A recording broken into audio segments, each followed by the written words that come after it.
निसार साहब, शॉर्टफॉल है, बहुत सी अच्छी खबरें भी दी। वफाकी वज़ीर ख़जाना ने गुज़श्ता रोज़ इकनॉमिक सर्वे पेश किए जाने के बाद होने वाली प्रेस कॉन्फ्रेंस में जो मुस्बत आशारिये हैं उनके बारे में उन्होंने बताया। आलमी सतह पर जो पाकिस्तान को हिमायत हासिल है, उन्होंने कहा कि IMF का इन हालात में दीगर माली इदारों से पाकिस्तान को मदद मिलना एक गैर मामूली सूरत हाल थी।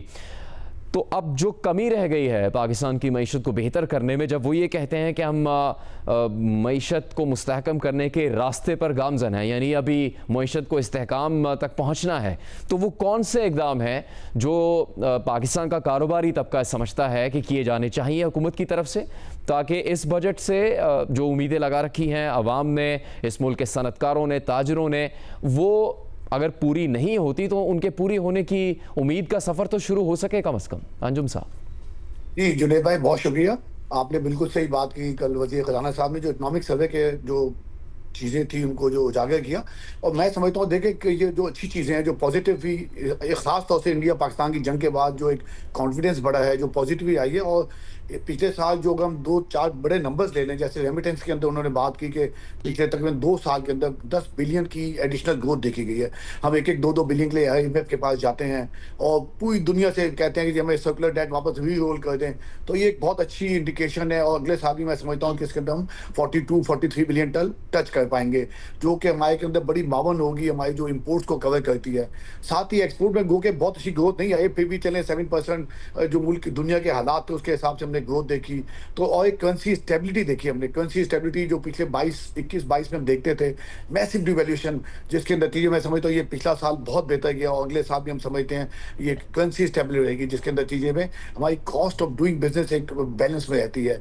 इसी तरह गो के लार्ज IT सेक्टर ने बड़ा अच्छा परफॉर्म किया है। और मैं आज जो बजट आने वाला है, उम्मीद रखते हैं कि देखिए फ्रीलांसर्स ने लास्ट ईयर खुद वज़ीर ख़जाना साहब ने बताया कि $400 मिलियन फ्रीलांसर जो यूथ है हमारा, और यूथ पे मैं हमेशा बहुत कंसर्न रहता हूँ। मेरा ये मेन सब्जेक्ट होता है कि यूथ जो हर साल मार्केट में 4 से 5 मिलियन के करीब 45 लाख के करीब जो यूथ मार्केट में दाखिल होता है, ऑलरेडी हम जॉब्स क्रिएट नहीं कर पा रहे, एग्जिस्टिंग यूथ को एकोमोडेट नहीं कर पा रहे, तो हमें इस तरफ तवज्जो देनी होगी। और सबसे बड़ी बात जो इस बजट के हम समझते हैं, हम कहते हैं फेयर टैक्सेशन सिस्टम होना चाहिए।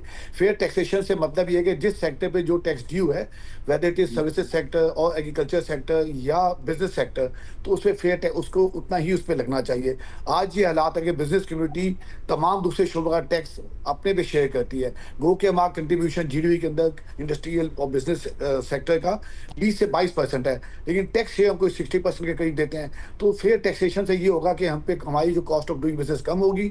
एग्रीकल्चर सेक्टर ने गो के अच्छा परफॉर्म नहीं किया, बड़े ये कंसर्न की बात है, क्योंकि फूड सिक्योरिटी दैट इज हमारा after defence food security second major concern है, और हमें इसकी तवज्जो देनी चाहिए। सारी अहम जो हमारी फसलें थी, और इस साल ये दोबारा दिखा रहे हैं कि इस साल जो ग्रोथ दिखा रहे हैं कि इसके अंदर 6% और एग्रीकल्चर सेक्टर में 4%, इसको हासिल करना एक बहुत मुश्किल काम होगा, हमें करना चाहिए, क्योंकि इससे रिलेटेड पानी के इश्यूज हैं। जो इंडस वाटर ट्रीटी है, गो के आबी वसाइल के लिए इन्होंने कोई 150 बिलियन के करीब अमाउंट रखा है, जो कि इन हालात में बेहतर है। और हमें फौरी तौर पे SOS बेसिस पे अपने ये वाटर रिसोर्सेज को कवर करना होगा अगले 2 साल के, तो इंडिया के अजाइम हमें अच्छे नहीं लगते और वो डिस्टर्ब रहेगा। तो इस नाते से हम एग्रीकल्चर की तरफ जाते हैं। सर्विसेज सेक्टर ने भी अच्छा परफॉर्म नहीं किया।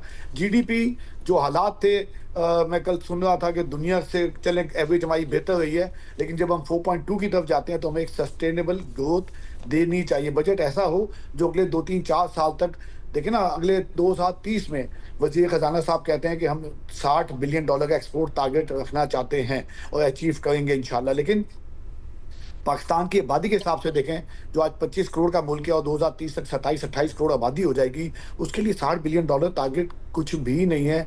हमें अपने उन सेक्टर्स में जहां हम क्वांटम लीप चेंज ले सकते हैं, स्पेशली IT सेक्टर, AI के अंदर, देखें ना, इंडिया ने क्या किया, अपने ह्यूमन रिसोर्सेज को इस्तेमाल किया, और हमारे पास ह्यूमन रिसोर्सेज अवेलेबल हैं, 3rd largest English speaking country है। तो हमें इस तरफ तवज्जो देनी चाहिए, जहां हमें इंटेंसिव कैपिटल शायद ना लगाना पड़े, लेकिन उसके रिजल्ट बहुत अच्छे होंगे।